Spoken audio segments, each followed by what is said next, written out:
আসসালামু আলাইকুম, আমি Shamima and welcome back to our channel hour mixture. এখন আমরা ঘুরতে যাব ওল্ড দীঘাতে। যেহেতু আমি ওয়েস্টার্ন ওয়্যার পরি না বা ভালো লাগে না বললেই চলে, সেজন্য পরে নিয়েছি খুব সুন্দর একটা কুর্তি। আর আমরা রুম থেকে বেরিয়েছিলাম এই সন্ধ্যার একটু পরে পরে। কি ভাবছো আমি একাই যাচ্ছি? দেখো আমার সঙ্গে আমার হাজবেন্ডও যাচ্ছে, মানে আমরা সবাই যাচ্ছি যারা যারা এসেছিলাম আর কি দীঘাতে ঘোরার জন্য। আমরা টোটোতে উঠে গেছি আর এই যে পুচকি ব্যাগটাকে দেখছো, এটাকে আমি সবসময় ক্যারি করি যাতে আমার গিম্বেলটা ওখানে আমি রাখতে পারি। সবসময় গিম্বেলটা হাতে ধরে থাকা তো সম্ভব নয়, সেজন্যই আর কি। ঠিক আছে চলো আগে ওল্ড দীঘাতে পৌঁছাই। আর একটা কথা, তোমাদের তো বলেইছিলাম যে দীঘাতে এসে আমাদের বৃষ্টি হয়ে যাচ্ছে, মানে কপালটা এতটাই খারাপ যে ওল্ড দীঘাতে পৌঁছানোর পরেও আবারও বৃষ্টি শুরু হয়ে গেছিল। তবে যতই বৃষ্টি আসুক না কেন, ভিজে ভিজে আজ ঘুরবো ওল্ড দীঘা। ফাইনালি আমরা পৌঁছে গেছি আর ও দোকান থেকে একটা পপকর্নের প্যাকেট নিল, মানে ওটা খেতে খেতে আমরা ঘুরবো আর কি। আর বিশ্বাস করো এখানকার পপকর্ন গুলো এত ভালো খেতে, মানে আমি এত জায়গায় পপকর্ন খেয়েছি কিন্তু এগুলোর মতো না। খুব সুন্দর হাওয়া বইছে আর হাওয়ার সঙ্গে সঙ্গে ঝিরে ঝিরে বৃষ্টিও পড়ছে, যেটা ক্যামেরাতে হয়তো দেখা যাচ্ছে না। চলো এবার হাঁটতে হাঁটতে সমুদ্রের দিকে এগিয়ে যাই, দেখি ওল্ড দীঘাতে রাতের বেলায় সমুদ্রটা দেখতে ঠিক কেমন লাগে।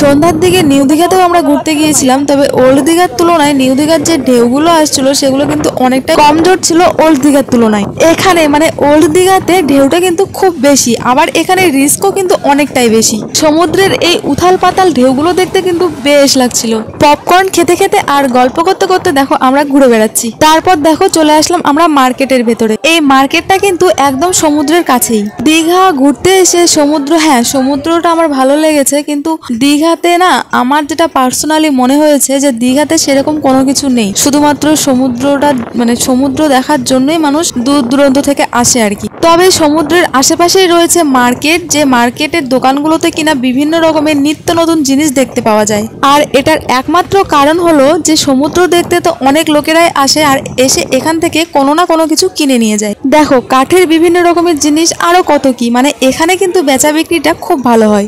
মার্কেট থেকে বেরিয়ে গেছি আর চারিদিকে দেখো শুধু লাইট আর লাইট, যার জন্য ক্যামেরাতে এরকমটা দেখাচ্ছে আর কি। আমি অনেককেই দেখেছি ওল্ড দীঘাতে এসে এই যে আই লাভ দীঘা লেখাটা আছে এখানে অনেকেই রিলস বানায়, ফটো তোলে, কিন্তু আমরা যেহেতু রাতের বেলা এসেছিলাম সেজন্য ফটোগুলো খুব একটা ভালো আসছিল না। হাওয়ার সঙ্গে সঙ্গে কিন্তু ছিটেফোঁটা বৃষ্টিও পড়ছিল, কিন্তু সেগুলো কেন জানি না ক্যামেরাতে বোঝাই যাচ্ছে না। তবে যাই হোক বৃষ্টি হচ্ছে আর আমরা এখন খাবো পাপড়ি চাট। আর ও আমাকে যে কি বলছিল সেটা আমার এখন খেয়ালই নেই, তবে আমি কাকুটাকে বলছিলাম যে ঝালটা একটু বেশি করে দিও, ঝাল ঝাল পাপড়ি চাট খাবো।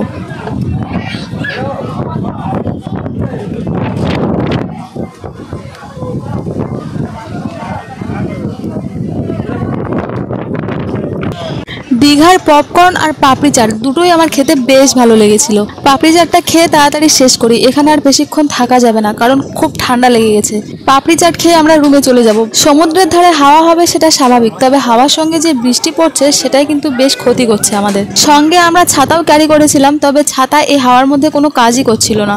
এই জায়গাটাতে একটু ভালো করে নোটিশ করলে বুঝতে পারবে হাওয়ার সঙ্গে বৃষ্টির ছিটেফোঁটাগুলো কিভাবে পড়ছিল। এখন আমরা ফিরছি রুমে, তবে যাই হোক বৃষ্টিতে ঘুরেও কিন্তু আমরা ভালোই মজা করেছি, মানে এটা হলো একটা আলাদা এক্সপেরিয়েন্স। আর দেখো এখানে আমি চিৎকার করে বলছিলাম যে বৃষ্টি হচ্ছে তো কি হয়েছে, বৃষ্টিতে কিন্তু আমরা ভালোই মজা করেছি। মানে এখানে প্রচুর হাওয়া, তো হাওয়ার জন্য ধীরে কথা বললে কথাগুলো রেকর্ড হয় না। ফেরার পথে আমি ওকে এই জায়গাটাতে কয়েকটা ছবি তুলে দিলাম, যেখানে যে দেখো বিশ্ব বাংলা লেখা আছে। তারপর আর কোনো কিছু রেকর্ড করতে পারিনি, খুব জোরে বৃষ্টি এসেছিল। তারপর রুমে এসে ক্যামেরাটা অন করলাম। আমরা সবাই একটু করে ভিজে গেছি, এখন তাড়াতাড়ি করে কাপড় চেঞ্জ করতে হবে, তা না হলে সর্দি কাশি লেগে যাবে। আজকের ভিডিওটা আমি এখানেই শেষ করছি, তবে আমাদের ভিডিও যদি তোমাদের ভালো লেগে থাকে তাহলে অবশ্যই লাইক, কমেন্ট, শেয়ার এবং সাবস্ক্রাইব করে আমাদের পাশে থেকো। টাটা।